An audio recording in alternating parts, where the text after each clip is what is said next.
नमस्कार, मैं सुमित कुमार और आप देख रहे हैं बिजनौर टीवी। इस वक्त हम डिस्ट्रिक्ट बिजनौर के गांव आजमगढ़ उर्फ रतनगढ़, जो डिस्ट्रिक्ट बिजनौर का ही गांव है, उसमें पहुंच चुके हैं। और यहां पर एक महल है और जो इसका इतिहास रहा है वो सब कुछ बताने की हम कोशिश करेंगे, तो आप लगातार हमारे साथ बने रह सकते हैं।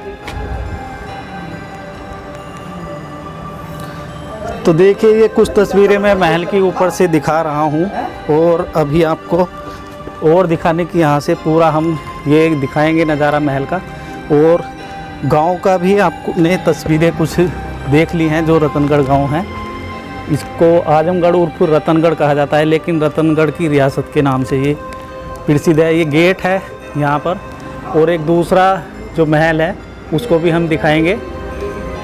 तो देखिए, यहाँ पर जो है वो हमने दिखा दिया है। और सामने की ओर आप देख रहे होंगे एक स्कूल की तस्वीर, चौधरी चरण सिंह मेमोरियल उत्तर माध्यमिक विद्यालय है ये रतनगढ़ बिजनौर का। और यहाँ पर एक इसी के बराबर में जो है वो मंदिर है शिव जी का। तो दोस्तों, आज हम एक ऐतिहासिक गांव में पहुंच चुके हैं। गांव का नाम है रतनगढ़, और रतनगढ़ जो है वो काफ़ी ऐतिहासिक है डिस्ट्रिक्ट बिजनौर के अंदर।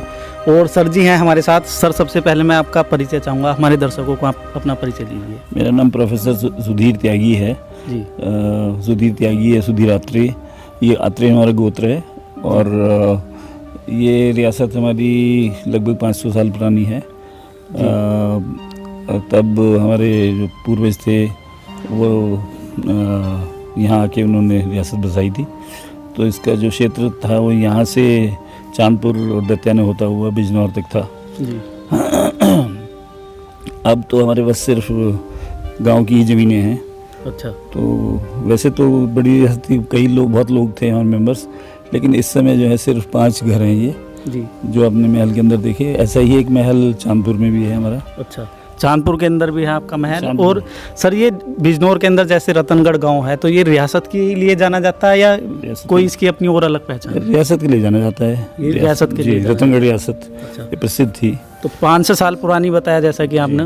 तो आपके गांव के अंदर आपको कोई ऐसी समस्या दिखाई देती, कोई समस्या पहले से चली हुई आ रही हो, या गांव के अंदर किसी तरह ऐसा कुछ नहीं है? ये तो हमने पहले से भी, हमारे जो बड़े थे वो सब ध्यान रखते थे। और फिर अब हमने बहुत सारे जो जितने तालाब थे वो सारे ग्राम प्रधान को संभाल दे रखे हैं। अच्छा। ताकि उसको मेंटेन करें, क्योंकि अब सरकार की तरफ से पैसा आता है जी। इनफैक्ट अभी एक बहुत बड़ी समस्या आ गई जो आपने पूछ लिया है कि सरकार ने जो राशन बांटना शुरू कर दिया है। तो उसकी इच्छा तो ये थी कि जो गरीब लोग हैं उनको खाना मिले, लेकिन हो क्या रहा है कि सब गांव वालों को भोजन मिल रहा है, और उसकी वजह से वो उन्होंने काम करना छोड़ दिया। मतलब जो अपात्र लोग हैं वो भी इसका लाभ उठा रहे हैं, और सबने काम करना बंद कर दिया, और लोग दिन भर ताश पीट रहे हैं। आप जाके फोटो खींचना थोड़ा, जिससे आपको दिखाई दे कि गांव के लोग बैठे हुए खाली ताश पीट रहे हैं।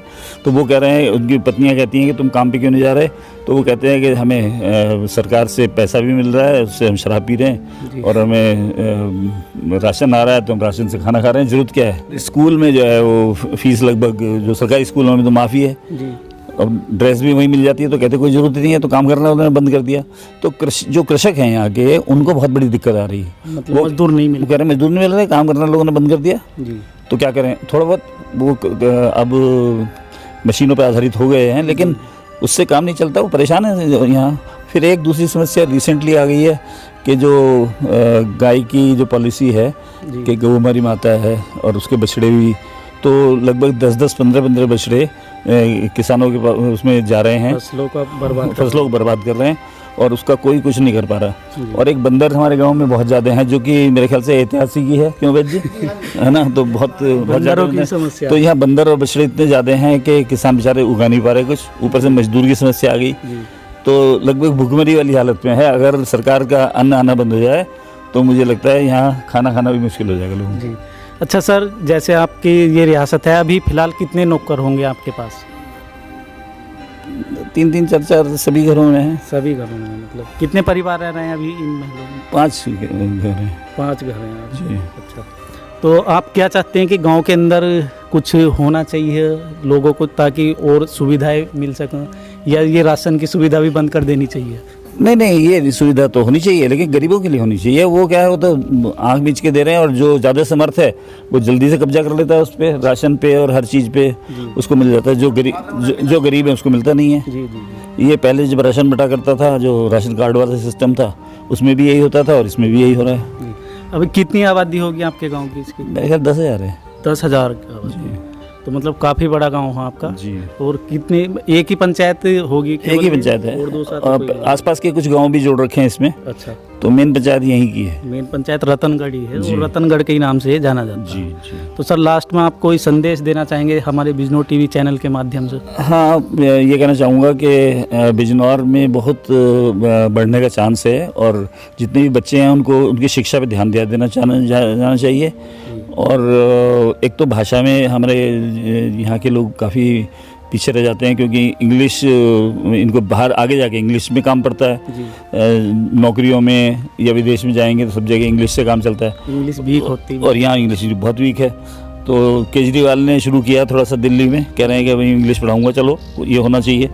हालांकि अपनी मातृभाषा पे भी कमांड रहना चाहिए, पर दूसरी भाषा में कोई हर्ज नहीं है सीखने में। जो प्राथमिक विद्यालय हैं उनमें इंग्लिश अनिवार्य कर देनी चाहिए, ताकि कुछ होना चाहिए। सरकार को सोचना चाहिए क्या करना चाहिए, ज़रूर होना चाहिए। और फिर इसके अलावा हस्तशिल्प और जो दूसरी ट्रेनिंग है उसके ऊपर होना चाहिए। मैंने आज अखबार में उसकी लिस्ट, अखबार में नहीं, मेरे को किसी ने लिस्ट भेजी है जो सेंट्रल गवर्नमेंट ने ट्रेनिंग के लिए बनाई है।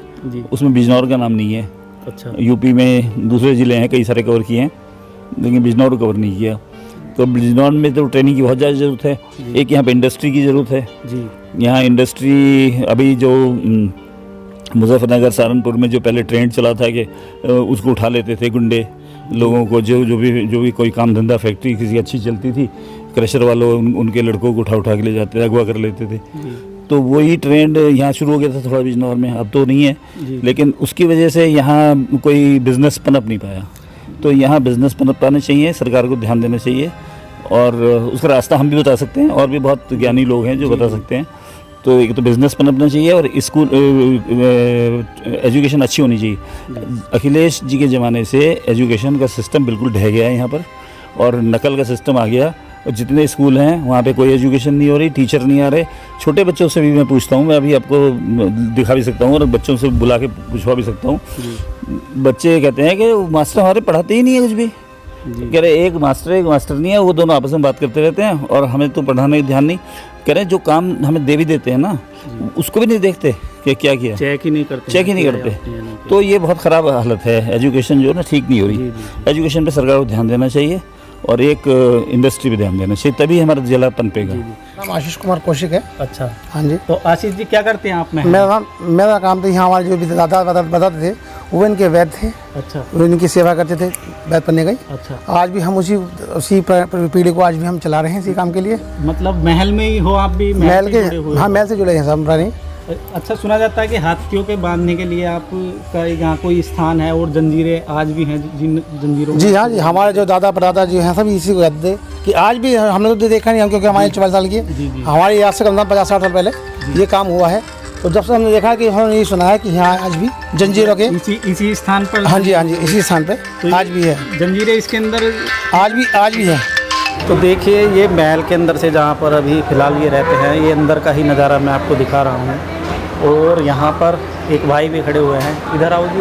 इधर क्या है ये? बेडरूम है। अच्छा। तो यहाँ कौन कौन रहता है अभी फ़िलहाल? अभी अकेले रहते हैं सर। अकेले रहते हैं? अब बच्चे उच्चे इनके बाहर रहते हैं जी। और खाना खाना जो है वो है श्रमण लगा रखे हैं। अच्छा। तो उनके पास में पता बोला। तो सर मतलब यहीं रहते हैं, कभी कभी बाहर चले जाते हैं? कभी जाते हैं, जैसे मतलब काम पाए, जैसे मशीन चल रहा है फसल का, उस टाइम आ जाते हैं। अच्छा। ज़्यादातर यही समय व्यतीत। तो मैं देख सकता हूँ अंदर? हाँ देख सकते। तो देखिए यहाँ पर सर की ये रसोई है, और ये बेडरूम है इधर। मतलब ये रतनगढ़ की ही तस्वीरें मैं आपको दिखा रहा हूँ, जो रतनगढ़ गांव है डिस्ट्रिक्ट बिजनौर का। तो काफ़ी अच्छी अभी व्यवस्था है, और मैं अभी आपको और दिखा देता हूँ जो महल है पूरा चल के आपको। यहाँ पर बैठने उठने की व्यवस्था है ये। तो अभी चलते हैं हम, देखिए दूसरी ओर।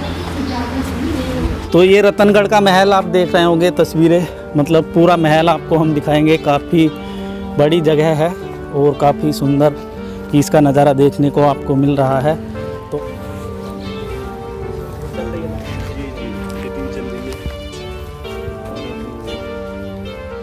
तो दोस्तों हम रतनगढ़ थे और रतनगढ़ में जो सर थे हमने उनसे बातचीत की। अभी